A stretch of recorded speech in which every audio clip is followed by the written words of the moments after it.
Everyone has a story. Some are whispered in the quiet of night. Others echo across generations. But the best ones? They inspire, they challenge, they move us. Welcome to A Story to Tell, where history meets hope, where faith meets the real world, and where every tale points to something greater than ourselves.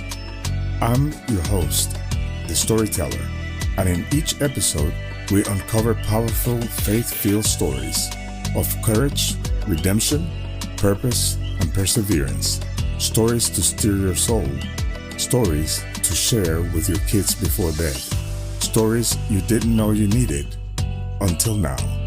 This isn't just another podcast. This is a story to tell. He had been a good king, one of the best, in fact. He trusted in the Lord more than any king before him, and more than any after. He tore down idols, cleansed the temple, and brought a wayward people back to worship. And when death marched toward his gates in the form of a mighty Assyrian army, it was his prayer, not his power, that brought deliverance.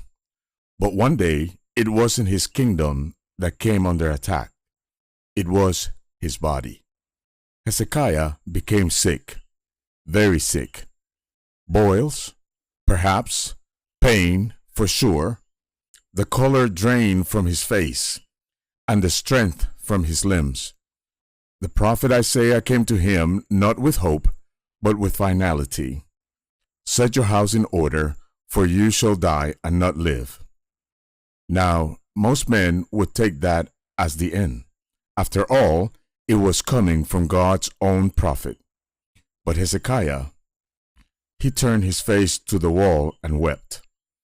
He simply said, "Remember me, Lord, how I walked before you with a loyal heart and did what was good in your sight."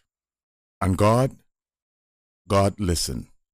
Before Isaiah had even left the courtyard, the word of the Lord came again, "Return, tell Hezekiah, I have heard your prayer, I have seen your tears, I will heal you, and I will add 15 years to your life." 15 years, a second chance, bonus time. And in that time, Hezekiah made mistakes. He let pride creep in. He showed his treasures to foreign envoys who would one day conquer Jerusalem. But he also had a son. That son, Manasseh, would become king after him. And yes, Manasseh would be the most wicked king Judah ever knew. But years later, in a distant Babylonian prison, that same Manasseh would cry out to the God of his father, and he too would be forgiven. You see, God didn't just give Hezekiah 15 more years.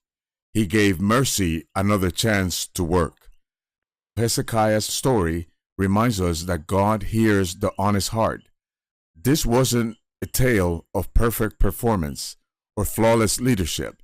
It was a moment of raw, tear-filled faith.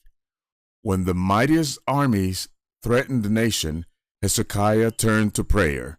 And when death knocked on his own door, he did the same. He turned his face to the wall, and God turned his face toward him. That's the power of a humble heart. That's the hope we have when all strength fails, and all we can do is weep and whisper.